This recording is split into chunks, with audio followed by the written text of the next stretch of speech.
Good morning, students. Today we will start our new chapter number 2 of civics, equality in democracy. Equality in democracy में हम पहले democracy के points देखते हैं।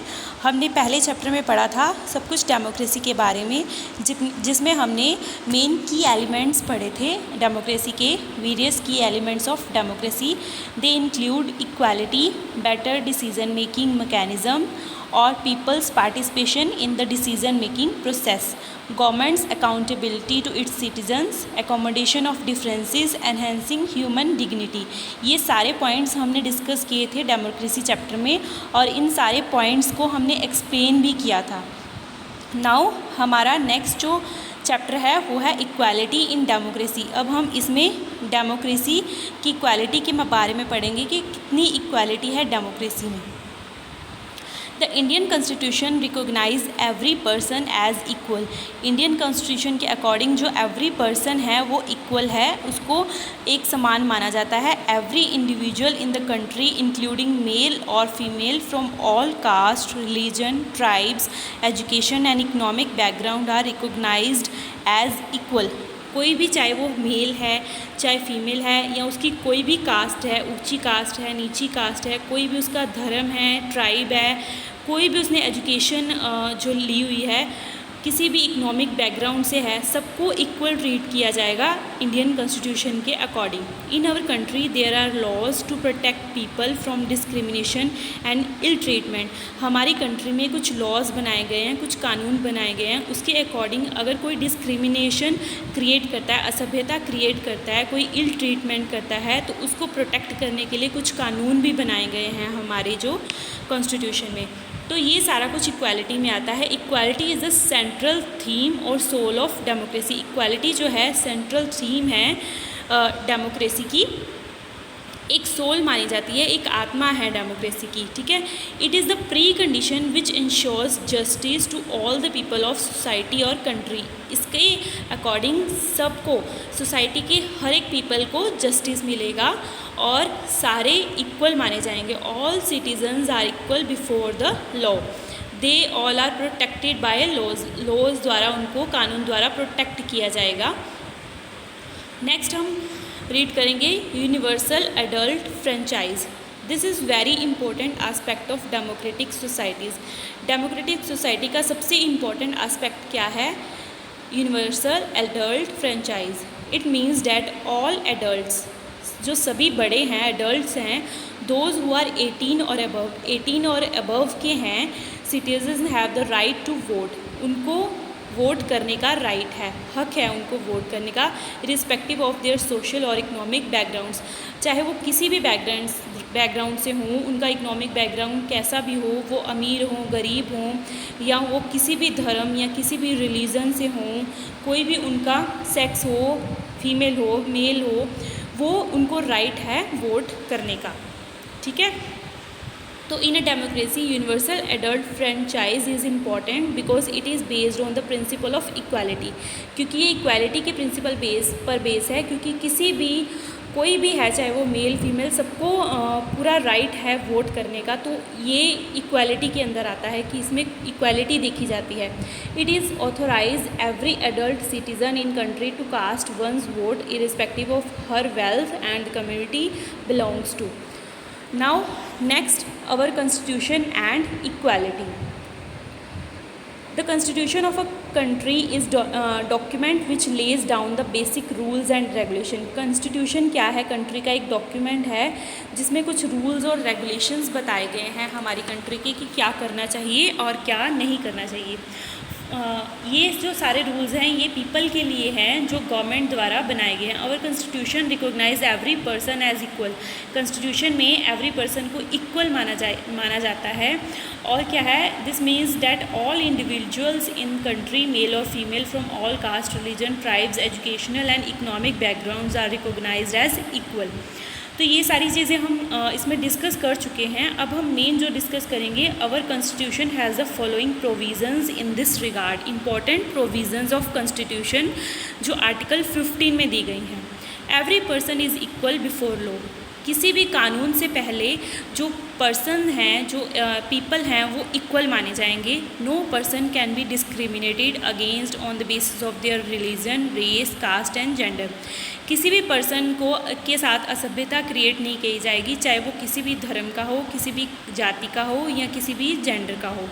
Every person has access to all public places including playground, shop, market, hotels. Means कि किसी भी person को राइट है, वो कहीं पर भी जा सकता है, किसी प्लेग्राउंड में जा सकता है, पब्लिक प्लेस पे जा सकता है, शॉप पे, मार्केट में, होटल्स में। उनसे ये नहीं पूछा जाएगा कि वो किस रिलीजन से बिलोंग करते हैं, किस कास्ट से बिलोंग करते हैं, उनका जेंडर क्या है। All person can use public wells, roads and bathing ghats. Means कि सभी को राइट है कि वो जो कुएं बने होते हैं, रोड जो हैं, उनको यूज़ कर सके। बाथिंग घाट्स मीन्स कि जो बड़े बड़े जैसे गंगा, यमुना, ये नदियाँ बनी हुई हैं या कोई और जो धर्म से रिलेटेड है वो बने हुए हैं, तो उनको पूरा राइट है कि वहाँ पे वो जा सके। Untouchability is abolished. अनटचेबिलिटी जो है उसको एबॉलिश किया जाए। तो जैसे कहते हैं ना, जाति वगैरह के बारे में आपने सुना होगा कि जो नीची जाति के लोग हैं उनको छूने की मनाही होती है, कि वो किसी की चीज़ को छू नहीं सकते, वो नीचे बैठेंगे, वो अलग बर्तनों में खाएंगे। तो ये अनटचेबिलिटी के अंदर आता है, तो इसको भी मना किया गया है। नेक्स्ट हम देखेंगे इनइक्वालिटीज़ इन डेली लाइफ।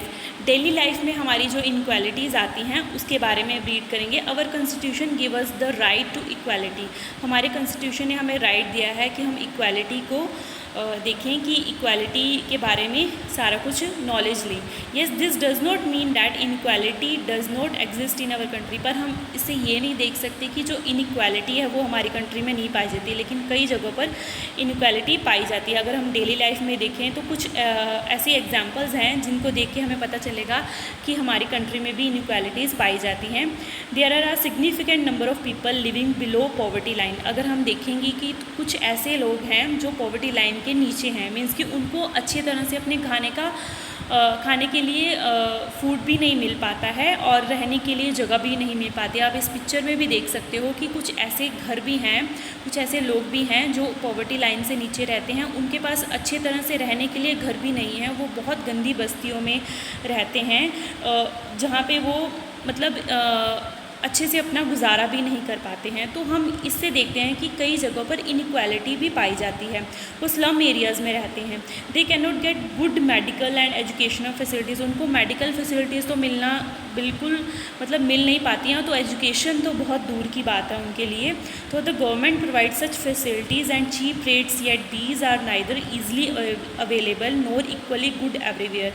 कुछ फैसिलिटीज़ तो दी हुई हैं गवर्नमेंट ने, लेकिन वो कुछ चीप रेट्स पे उनको चीज़ें प्रोवाइड की जाती हैं, लेकिन फिर भी वो कई जगहों पर नहीं पहुंच पाती हैं। Often they are not as good as the private facilities which are not affordable for the poor। लेकिन वो जो फैसिलिटीज़ दी गई हैं वो प्राइवेट फैसिलिटीज़ की तरह नहीं हैं, जिसके कारण कि जो लोग हैं उसको अफोर्ड नहीं कर पाते हैं। द कास्ट सिस्टम, सबसे उसके नेक्स्ट पे है कास्ट सिस्टम। कास्ट सिस्टम जो है एक अनदर इनक्वालिटी है जो हमारी कंट्री में पाई जाती है, जो अभी तक ख़त्म नहीं हुई है। इसके अकॉर्डिंग क्या होता है, जो सोशल इविल है और डिस्क्रिमिनेशन है वो फैलता है। जो सोशल सिस्टम है, कम्युनिटीज़ और ग्रुप्स बने हुए हैं, उसमें जो ये इनक्वालिटी पाई जाती है, जबकि हर एक कास्ट का अपना every caste, each caste is either above और बिलो द अदर। कुछ कास्ट तो ऊपर की हैं और कुछ नीची कास्ट भी मानी जाती हैं, तो कुछ इनक्वालिटीज़ अभी भी पाई जाती हैं। A section of people who plays them self at the top of this ladder. अगर हम एक लैडर लें, मीन्स कि एक पौड़ी सी जो बनी होती है वो लें, उस लैडर पे जो ऊंची जाति के लोग हैं वो इस लैडर के टॉप पे आते हैं और वो अपने आप को अपर कास्ट बोलते हैं। These people regard themselves as superior, वो अपने आप को सुपीरियर मानते हैं। उसके अलग जो दूसरा ग्रुप है, who are placed at the lower level, जो उस लैडर के बिल्कुल नीचे हैं, उनको लो कास्ट के लोग माना जाता है और वो बिल्कुल उन दोनों कास्ट में बिल्कुल इनइक्वालिटी पाई जाती है। These people are seen as unworthy. By the upper caste. उन जो अपर कास्ट के लोग हैं इनको बहुत नीचा मानते हैं, बॉटम लेवल के मानते हैं, क्योंकि ये बिल्कुल, हम अगर देखें कि लैडर के एकदम टॉप पे है एक कास्ट और दूसरी जो है वो बिल्कुल बॉटम पे है, तो इनको अनटचेबल भी बोलते हैं और दलित्स और शेड्यूल कास्ट भी बोलते हैं। आप इस पिक्चर में भी देखो, India's untouchable, more than 160 million people in India are considered untouchable. 160 million जो पीपल हैं इंडिया में वो अनटचेबल के कैटेगरी के अंदर आते हैं। Their birth into a caste system that deems them impure. उनका बर्थ ऐसे मतलब घरों में हुआ है जिनकी वजह से उनको नीची जाति के बोला जाता है। तो ये दलित, शेड्यूल कास्ट, अनटचेबल्स, ये सारी जो कैटेगरीज़ हैं इनके अंडर ही आती हैं लोअर कास्ट में। Dalit means oppressed. Dalits have been facing discrimination in many fields. ये दलित जो हैं वो बहुत ज़्यादा डिस्क्रिमिनेशन, असभ्यता मतलब कि फ़ेस करनी पड़ती है उनको एवरीडे लाइफ में। They were excluded by the upper caste people. They could not even use the public facilities. वो इवन की पब्लिक फैसिलिटीज़ भी यूज़ नहीं कर पाते अच्छे से। जो अपर कास्ट के लोग हैं वो अनटचेबल और दलित से के जैसे उनके पास राइट्स भी नहीं हैं, वो सारी चीज़ों को एंजॉय नहीं कर पाते हैं। उनको कुछ चीज़ों के लिए अलो भी नहीं किया गया है जैसे कि अपर कास्ट वालों को किया गया है, क्योंकि जैसे उनको कहीं जो दलित्स हैं, अनटचेबल हैं, उनको टेम्पल्स में जाने के लिए मना किया जाता है। इवन आप देखोगे कि अर्बन रूरल एरियाज़ में भी ऐसा सिस्टम बहुत ज़्यादा चल रहा है। पहले रूरल एरियाज़ में इन चीज़ों को ज़्यादा माना जाता था, लेकिन अब जो अर्बन एरियाज़ हैं वहाँ पे भी ये चीज़ें ज़्यादा देखी जा रही हैं कि जो लोअर कास्ट के हैं उनके साथ बात अच्छे से नहीं करते हैं, उनको टेंपल में नहीं जाने देते हैं, होटल्स में उनको मना किया जाता है, तो काफ़ी इनइक्वालिटी पाई जाती है। Addition to this, people are being treated unequally on the basis of differences of religion and the culture they follow. अगर वो जिन नीची जाति के लोग हैं वो जिस कल्चर को मानते हैं, जिस लैंग्वेज को वो अपनाते हैं या जिस रिलीजन को उन्होंने अपनाया हुआ है, उसकी वजह से भी उनके बोलने के अंदाज़ को, कलर, उनका स्किन का कलर जो होता है, तो ये सारी चीज़ों में काफ़ी डिफरेंसेस पाए जाते हैं, जिससे अनइक्वालिटी जो है वो बहुत ज़्यादा बढ़ती है। When people are treated unequally their dignity is violated. अगर वो अनइक्वल ट्रीट किए जाएंगे तो वो जाहिर सी बात है कि वो वायलेंट होंगे। तो dignity refers to a sense of pride on in oneself. जो डिग्निटी है वो सेंस ऑफ प्राइड होती है मतलब एक अकेलों के लिए। तो नेक्स्ट हमारा है जो government initiatives to promote equality. Our constitution makes the government responsible for implementing the concerned laws and ensuring equality for the poor people. जो हमारा लॉ है, कॉन्स्टिट्यूशन है, उसके अकॉर्डिंग एक रिस्पॉन्सिबिलिटी है उसकी फॉर इम्प्लीमेंट कंसर्न लॉज। कुछ laws को, कानून को बनाने की उनके ऊपर एक रिस्पॉन्सिबिलिटी है। दलित्स जो हैं और जो अदर कास्ट और कम्युनिटीज़ हैं वो जो हैं वो गवर्नमेंट को कुछ ऐसे मतलब उनके लिए कुछ बनाना चाहिए जिससे कि उनको इतनी सारी चीज़ों का सामना ना करना पड़े। तो the government has try to implement equality in 2 ways. कैसे? Through laws and through various social and economic programmes और स्कीम्स। 2 उन्होंने ये चीज़ें बनाई हैं, एक तो लॉज के अकॉर्डिंग कानून बनाकर और कुछ सोशल और इकोनॉमिक प्रोग्राम और स्कीम्स बनाकर, जिससे कि उनको काफ़ी हेल्प मिल सके। There are several laws in India that protect a citizen rights to treated equally treat करने के लिए बहुत सारे जो सिटीज़न्स के लिए लॉ बनाए गए हैं। उसके बाद हम देखें कि एक से इसकी एग्जांपल लेते हैं। The law to help schedule caste, schedule tribes and other disadvantaged communities. उनको हेल्प करने के लिए जो डिफरेंट लॉज बनाए गए हैं उससे क्या हो सके कि इनइक्वालिटी जो है कंट्री में उसको दूर किया जा सके। तो इसलिए जो हमारी गवर्नमेंट है उन्होंने सेवरल स्कीम्स निकाली हैं। तो these include the mid day meal scheme. सबसे पहली जो स्कीम है वो मिड डे मील स्कीम है, national rural employment guarantee act 2005 के अंडर। ये दूसरी हमारी स्कीम है, national rural employment guarantee act 2005। तो जो फर्स्ट मिड डे मील है, मिड डे मील स्कीम जो है वो एक प्रोग्राम है जो गवर्नमेंट ने इंट्रोड्यूस किया है एलिमेंट्री स्कूल्स में, जिसमें क्या होता है, चिल्ड्रन को लंच प्रोवाइड किया जाता है। तो इस प्रोग्राम की बहुत सारी जो एडवांटेजेस हैं, जिससे क्या होता है कि मोर जो चिल्ड्रन हैं उन्होंने क्या किया है, स्कूल अटेंड करना शुरू कर दिया है। क्योंकि कुछ ऐसे लोग हैं जो स्कूल में नहीं आ पाते हैं क्योंकि उनकी घर की कंडीशन ठीक नहीं है कि वो स्कूल ज्वाइन कर सकें, कईयों को खाने पीने की भी प्रॉब्लम है। तो इस जो मिड डे मील चलाई गई है उसकी वजह से बहुत से बच्चों ने स्कूल आना शुरू कर दिया है। Earlier the children would go home for lunch, generally they would not return back, but now their attendance has improve. तो क्या होता था कि कुछ बच्चे जो थे वो घर पे खाना खाने के लिए जाते थे, जब रिसेस होती थी तो वो घर से वापस नहीं आते थे, लेकिन मिड डे मील के कारण वो घर पे नहीं जाते हैं, उनको वहीं पे लंच मिलता है और जिसकी वजह से वो मीन्स की छुट्टी नहीं करते हैं। Earlier mothers were interrupted in their work as they had feed their children at home during the day, it is not so any more. तो अर्लियर जो मदर थी जो होती हैं उनको भी अपने बच्चों को फीड के लिए देने के लिए घर जाना पड़ता है। अगर वो टीचिंग का काम कर रही हैं या वो वहाँ पे अटेंडेंट का काम कर रही हैं तो उनको भी घर जाना पड़ता था। अब वो इस वजह से वो भी अपने बच्चों को वहाँ पे लेके आ सकती हैं। This program has helped a lot by reducing caste prejudice because all student eat together. तो इसमें कास्ट सिस्टम का भी वो हो जाता है कि कुछ लोग जो हैं वो शेड्यूल कास्ट के होते हैं, कुछ लोग टॉप कास्ट के होते हैं जो वहाँ पे होते हैं, बट वो एक साथ बैठकर जब खाना खाते हैं तो इस प्रोग्राम से जो उनकी कास्ट सिस्टम है उसके जो अकॉर्डिंग इनइक्वालिटी है वो रिड्यूस होती है। तो जो ये सारे इनिशिएटिव्स किए जा रहे हैं ये इनइक्वालिटी को रिड्यूस करने के लिए किए गए हैं, जिससे क्या होता है स्लोली जो ये इनइक्वालिटी है वो रिड्यूस हो रही है। The attitude of the people to accept all man as equal changes were very slowly. तो ये जो एटीट्यूड है कि सारे जो लोग हैं वो समान है वो धीरे धीरे आगे बढ़ेगा। तो ये जो मेन जो मिड डे मील है वो पहले सबसे तमिलनाडु में जो स्टेट थी वहाँ पे मिड डे मील जो है स्कूल्स में प्रोवाइड करना शुरू किया गया, जिससे कि ये आगे बढ़ा।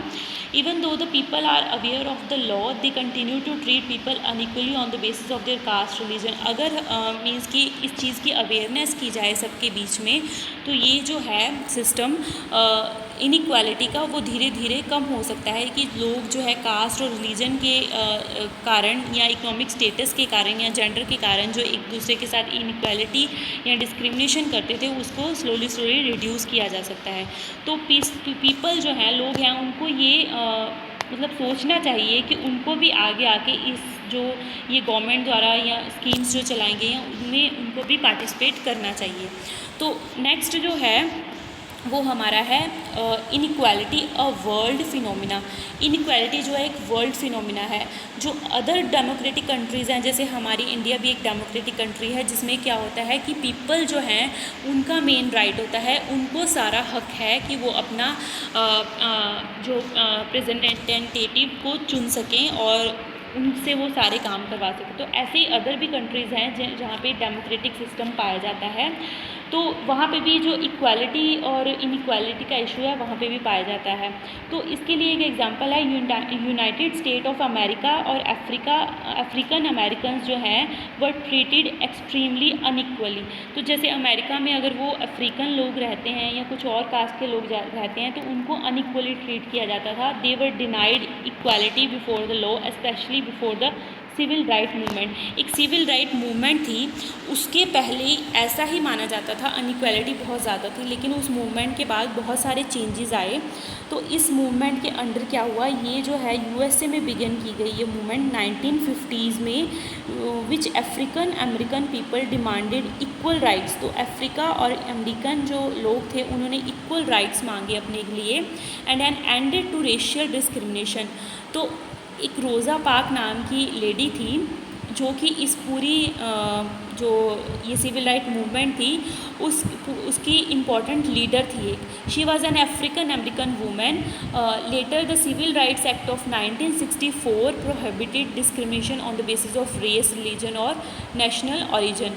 इसके लिए इसको प्रोहिबिटेड भी किया गया 1964 में। In fact no country in the world can be described as being completely democratic. कोई भी कंट्री ऐसी नहीं है जिसको हम कम्प्लीटली पूरी तरह से डेमोक्रेटिक कह सकें। In this way inequality is the biggest challenge to democracy. Democracy के लिए इनइक्वालिटी जो है वो एक बिगेस्ट चैलेंज है। The fight for the recognition of all person as equal and for their dignity should be continued. तो ये एक सबके लिए फ़ाइट है, सारे पर्सन्स के लिए, पीपल के लिए फ़ाइट है इनइक्वालिटी को दूर करना। तो अगर सारे स्कीम्स जो गवर्नमेंट ने चलाई गई हैं उसके अंडर सारे काम करें और अपनी तरफ से भी कुछ सहयोग दें तो इस इनइक्वालिटी की जो प्रथा है, मीन्स की इनइक्वालिटी जो पूरे उसमें वर्ल्ड में है उसको ख़त्म किया जा सकता है।